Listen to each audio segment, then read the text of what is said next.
আগে তো খুব ছোট ছিলাম, বাসা থেকে ছাড়তো না, এখন তো একটু একটু বড় হয়েছে, এই জন্য। পয়লা বৈশাখ উদযাপন করছেন, কেমন লাগছে আপনার কাছে? অনেক ভালো লাগছে। মঙ্গল শোভাযাত্রা সকাল থেকে দেখছি, এত কালার, এত ফেস্টিভ, আসলে খুবই আনন্দ লাগছে। বাঙালি এই দিনটাতে সবাই এক হয়ে উপভোগ করছে, ছোট বড় সব মানুষজন আসছে, মেলা দেখতে আসছে, আমাদের কালচার দেখা যাচ্ছে, এক একটা কালার ফেস্টিভ সব কিছু মিলে অনেক ভালো লাগছে। খুবই ভালো লাগছে, সবার সাথে এরকম আনন্দ করে তো সবসময় সুযোগ পাওয়া যায় না।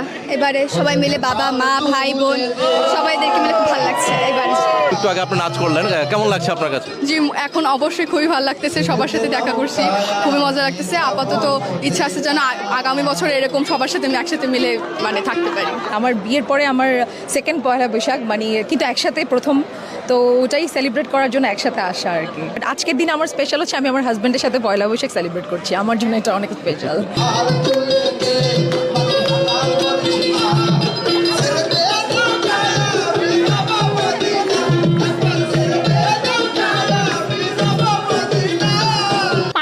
আসলে দুপুরবেলা খাওয়া হবে, দই চিরা মুড়ি দিয়ে মিষ্টুমুখ করে আসলে শুরু করেছি। খুবই ভালো লাগে, এর জন্য আমি নারায়ণগঞ্জ থেকে সকালে সেজে গুজে এসে পড়ছি এত দূরে। সামনের বছর হয়তো বিদেশ চলে যাবো, এর জন্য এই বছর আরো বেশি মজা করছি সবার সাথে, যে বিদেশ তো একা একা থাকবো, এগুলো অনেক মিস করবো। মঙ্গল শোভাযাত্রা ওইভাবে আসলে দেখা হয় না, তো এবার প্রথম শোভাযাত্রাটা দেখলাম, অনেক ভালো লাগছে। বাঙালি আসলে মিলন মেলায় পরিণত হয়েছে বলা যেতে পারে। দীর্ঘ 4 বছর পরে সেলিব্রেট করছি। এর আগে আমি রেগুলারই আসা হতো, সো কোভিডের কারণে আমার আসা বন্ধ হয়ে যায়। সো অনেকদিন পরে আফটার ম্যারেজ, মানে বিয়ের পরে বউকে নিয়ে সেলিব্রেশন করছি, সো ভালো লাগছে। খুব ভালো লাগছে, এখানে এসেছি এই প্রথমবার ফ্রেন্ডকে নিয়ে, অনেক ভালো লাগছে। এর আগে কখনো আসেননি? না, এর আগে কখনো আসা হয়নি। কোথা থেকে আসছেন আপনি? আমি হচ্ছে টিকাটুলি থেকে এসেছি। আপনার তো ঢাকার মানুষ, এর আগে আসলেন না কেন? আগে তো খুব ছোট ছিলাম, বাসা থেকে ছাড়তো না, এখন তো একটু একটু বড় হয়েছে, এই জন্য। নববর্ষ মেলায় বা চারুকলা ইনস্টিটিউটে এখানে এসে খুব ভালো লাগছে। আগে কখনো এসছেন না, এবারই প্রথম? না, এবার প্রথম এসেছি। অসাধারণ লাগছে, আমার কাছে খুব ভালো লাগছে যে সবাই কি সুন্দর সেজে গুজে আসছে, পাল তুলে দে, মাঝে হেলা করছে, এখানে আমরা সবাই মিলে নাচছিও, খুব ভালো লাগছে, মানে নিজে ফ্রি হইতে পারছি।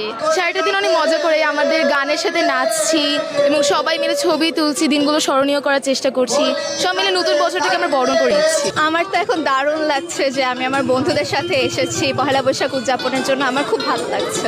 আমরা হচ্ছে মিরপুর 10-এ থাকি, সেখান থেকে আসলাম, মেট্রো দিয়ে আসলাম, আরো সুবিধা, সবাই আসলো, খুবই ভালো লাগছে, কালারফুল চারিদিকে। এমনিতে বের হয়েছে, বাট এভাবে হচ্ছে চারুকলায় এসে এভাবে মঙ্গল শোভাযাত্রা দেখা বা হচ্ছে এই যে ডিফারেন্ট টাইপের একটা সেলিব্রেশন, এটা কখনো আসলে এক্সপিরিয়েন্স করা হয়নি। কোভিডের আগে আমি রেগুলার প্রতি বছরই আসতাম, তখন কার সঙ্গে আসতেন?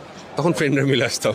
আজকে সার্বজনীন একটা উৎসব, এই উৎসবটি ঘিরে আপনি কি প্রত্যাশা করছেন? নিজ নিজ জায়গা থেকে সবাই সবার পরিবারকে নিয়ে সবাই নিজের মতো করে খুব ভালো থাকুক। প্রত্যাশা আগামী দিনে ভালো করার একটা বড় আশা। আগামীতে অবশ্যই প্রত্যাশা থাকবে সবাই আমরা যেন বাঙালিরা এক হয়ে চলতে পারি। সামনে যে যুদ্ধ চলছে, যুদ্ধ বন্ধ হোক, আমাদের মধ্যে যেন কোনো ধরনের ঝগড়া বিবাদ এটা যেন না থাকে। আমরা যে শান্তিপূর্ণভাবে আমরা সবাই মানুষ একসাথে বাঁচবো, একসাথে আনন্দ করব। সবাই যাতে পরিবার পরিজন নিয়ে সুস্থ থাকে, সুখী থাকে, এটাই সবসময় প্রত্যাশা থাকে। নতুন বছর আমরা যাতে সবাই একসাথে সুখে শান্তিতে থাকতে পারি। আজকে যেমন সবাই একসাথে আছি, অনেক আনন্দ করছি, সারা বছর এভাবেই থাকতে চাই। সবাই মিলে একসাথে মিলেমিশে উৎসব উদযাপন করছে।